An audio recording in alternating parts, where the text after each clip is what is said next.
guys, John with Gaming Through the Decades here, and I want to talk about a new video game console. If you're not aware, it's called the Coleco Chameleon. What the hell is that thing?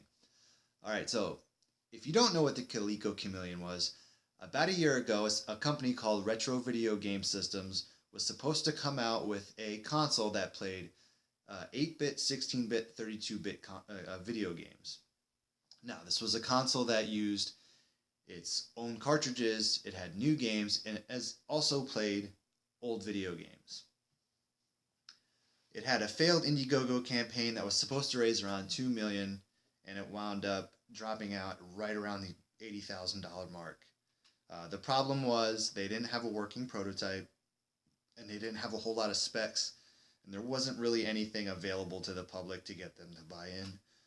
Whether there's a market there or not, I believe it is. They just didn't go about it the right way. So in December of 2015, about a month ago, we found out that Retro VGS was teaming up with Coleco, people who brought you ColecoVision back in the early 80s. So they rebranded the system, gave it a new name, and here we are in January. They're supposed to have a working model, a working prototype in February at a toy expo in New York City. Once that happens, they're supposed to be launching a new Kickstarter campaign. Another reason why the VGS system failed was the price. Apparently they were asking way too much. I think they were going to say right around the $300 mark for the console. Now, really, that's not practical when you have the Xbox and the PS4 right now selling for right around the same price.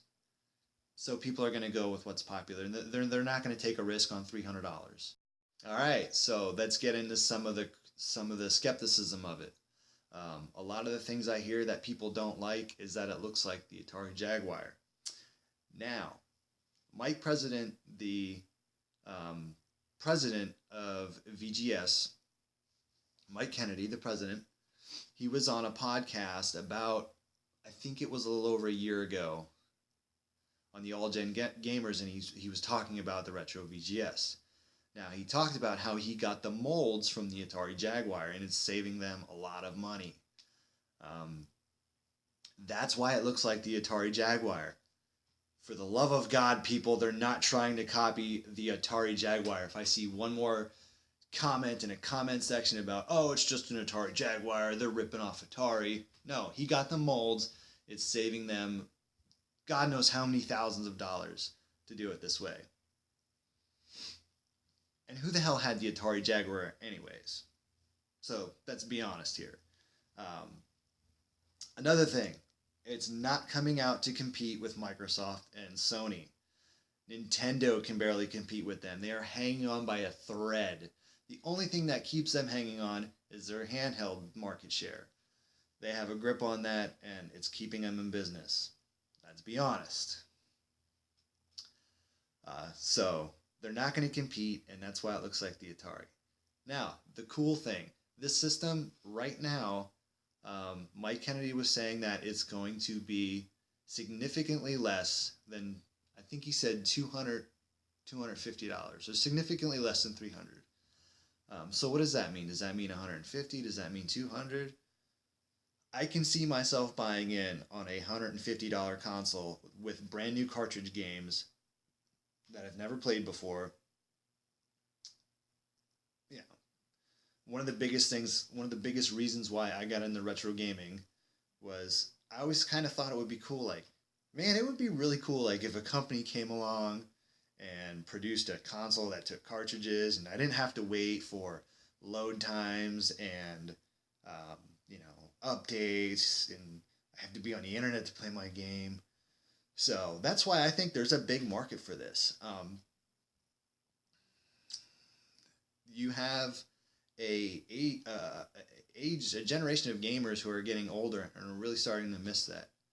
People like me who grew up in the late 80s, early 90s, we miss that type of gaming. That's why there's such a why do you think there's such a strong market for the retro video games?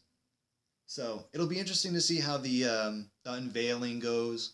at the Toy Expo in New York in February. I'm definitely going to be keeping an eye on it.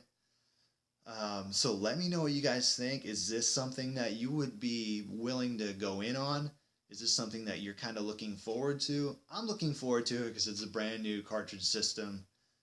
Whether it lasts a year, whether it lasts 2 years, I hope this thing really comes out at least decently strong. Has a good group of third-party support to make some of these newer games. And maybe we'll see a rebirth of some of the older genres that we don't see anymore. That would be awesome. I mean, just think about, I could go rattle off 10 that we don't have around anymore that we really love to. So let me know what you guys think. Comment below. Are you excited about it? Is this something that you would look at owning? Is this something that you know that you're looking forward to? Or do you just think it's a waste and stupid? Subscribe to the channel, guys. I appreciate your time. We'll see you on the next video.